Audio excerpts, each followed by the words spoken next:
ایک دن ڈاکو نور دین بری نیت سے ایک لڑکی سے ملنے اس کے گھر گیا۔ لڑکی نے چپکے سے دروازہ کھولا اور ڈاکو نور دین کو اندر آنے کے لیے کہا۔ گھر میں 2 کمرے تھے۔ لڑکی اس کو ایک کمرے میں لے گئی جہاں انہوں نے ملنا تھا۔ ڈاکو نے بنا کچھ انتظار کیے اپنی کارروائی شروع کر دی۔ بسم اللہ الرحمن الرحیم۔ السلام علیکم ورحمۃ اللہ وبرکاتہ۔ یہ کہانی ہے ایک مشہور ڈاکو نور دین کی، جو جوانی کے نشے میں بڑے بڑے ڈاکے ڈالا کرتا تھا اور اس مال و دولت کو اپنی عیاشیوں میں اڑا دیتا تھا۔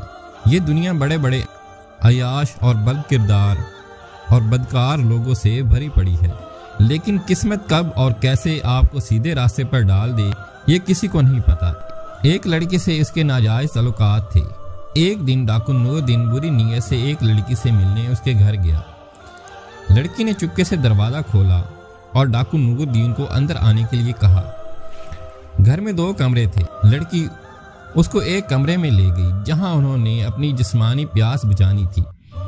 ڈاکو نے بنا کچھ انتظار کیے اپنی کارروائی شروع کر دی اور دروازے کو کنڈی لگانا بھول گیا۔ اچانک لڑکی کا بوڑھا باپ آیا اور آواز دی۔ نور دین نے لڑکی سے کہا، تمہارا باپ آ گیا ہے۔ لڑکی نے کہا، میرا باپ اندر نہیں آئے گا۔ نور دین نے کہا، پہلے اپنے باپ کی بات سن لو۔ لڑکی نے کہا، کچھ نہیں ہوتا۔ چند سیکنڈ بعد بوڑھا باپ نے تھوڑا دروازہ کھولا اور ساتھ ہی لڑکی کو آواز دی، رضیہ۔ جب بیٹی کے ساتھ نور دین کو دیکھا، دل برداشتہ ہو کر پیچھے ہٹ گیا۔ ڈاکو نور دین کا شرمندگی سے برا حال ہو گیا۔ وہاں سے فوراً نکلنا چاہا، لیکن اچانک لڑکی کا بوڑھا باپ گرا اور اللہ کو پیارا ہو گیا۔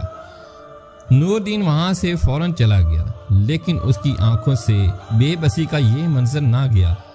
ہر رات اس کے خواب میں وہی بوڑھا باپ آتا۔ ایک دن وہ گھر میں بیٹھا ہوا تھا۔ دروازے پر کوئی آیا، دروازہ کھٹکھٹایا۔ مسجد سے کچھ ساتھی آئے تھے دعوت تبلیغ کے لیے۔ وہ اس کو مسجد میں لے گئے۔ وہاں ایک عالم دین کا بیان چل رہا تھا۔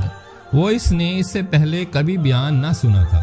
عالم دین فرما رہے تھے، اگر آپ پوری زندگی گناہ کرتے ہیں اور اللہ سے معافی مانگتے ہیں تو اللہ معاف کر دیتا ہے، بلکہ اگر آپ دوبارہ گناہ نہیں کرو گے اور اللہ کے ذکر اور لوگوں کے خدمتگار بنو گے تو اللہ کے ولی بن سکتے ہو۔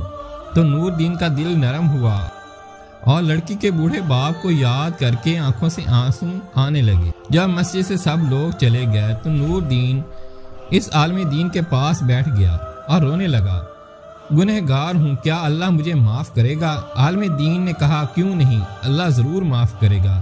نور دین نے کارگزاری سنائی۔ عالم دین نے کہا کہ تم ان گناہوں کی اللہ سے معافی مانگو اور اس لڑکی سے شادی کر لو، اور جن جن کا تم نے مال لوٹا ہے واپس کر دو۔ نور دین نے ایسا ہی کیا۔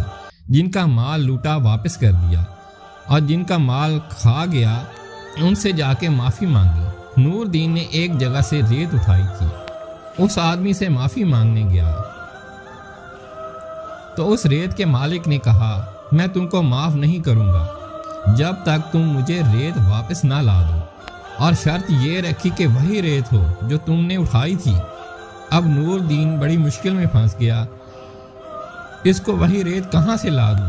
خیر اللہ سے رو کے دعا کی، اے اللہ، میں نے سچی توبہ کی ہے، میری مدد فرما، میں نے تمام گناہوں سے توبہ کر لی ہے، اے اللہ تو سب جانتا ہے، تو میری مدد فرما۔ اچانک آندھی آئی اور وہی ریت کا ڈھیر جمع ہو گیا۔ ریت کا مالک حیران پریشان کھڑا دیکھ رہا تھا اور کہا، تمہاری توبہ سچی ہے، میں نے بھی تم کو معاف کیا۔ تو میرے محترم بھائیوں، اگر کوئی چاہے تو اللہ کا ولی بن سکتا ہے اگر سچی توبہ کر لے اور پھر گناہ نہ کرنے کا عزم کر لے، عبادت کے ساتھ اللہ کی مخلوقات سے ہمدردی اور اپنے دل کو تمام مسلمانوں کے لیے بغض کینہ سے پاک کر لے۔ آج کل ہمارے مسلمان بھائی اکثر ایسے ہیں، تمام کی بات نہیں کر رہا، اکثر ایسے ہیں جو نماز میں بھی اپنے دنیاوی حساب کتاب سوچ رہے ہوتے ہیں۔ عبادت گزار تو ہوتے ہیں، ساتھ ہی ساتھ اپنے رشتہ داروں سے، عزیز و اقارب سے لڑے ہوئے ہوتے ہیں، دل میں بغض رکھتے ہیں، اور غیبت، جھوٹ، دھوکہ دہی تو عام ہے، جسے ہم گناہ ہی نہیں سمجھتے۔ اللہ کے نبی صلی اللہ علیہ وآلہ وسلم سے صحابہ کرام نے پوچھا، یا رسول اللہ، کیا مسلمان آپ کا اونٹی چوری کر سکتا ہے؟ تو آپ صلی اللہ علیہ وآلہ وسلم نے فرمایا، کر سکتا ہے۔ کیا آپ کا اونٹی شرابی ہو سکتا ہے، زانی ہو سکتا ہے؟ تو آپ صلی اللہ علیہ وآلہ وسلم نے فرمایا، ہو سکتا ہے۔ پھر پوچھا گیا، کیا آپ کا اونٹی جھوٹ بول سکتا ہے؟ تو آپ صلی اللہ علیہ وآلہ وسلم نے فرمایا، نہیں، جھوٹ نہیں بول سکتا، دھوکہ نہیں دے سکتا۔ اللہ پاک تمام مسلمانوں کو سیدھے راستے پر چلنے کی توفیق عطا فرمائے، آمین یا رب العالمین۔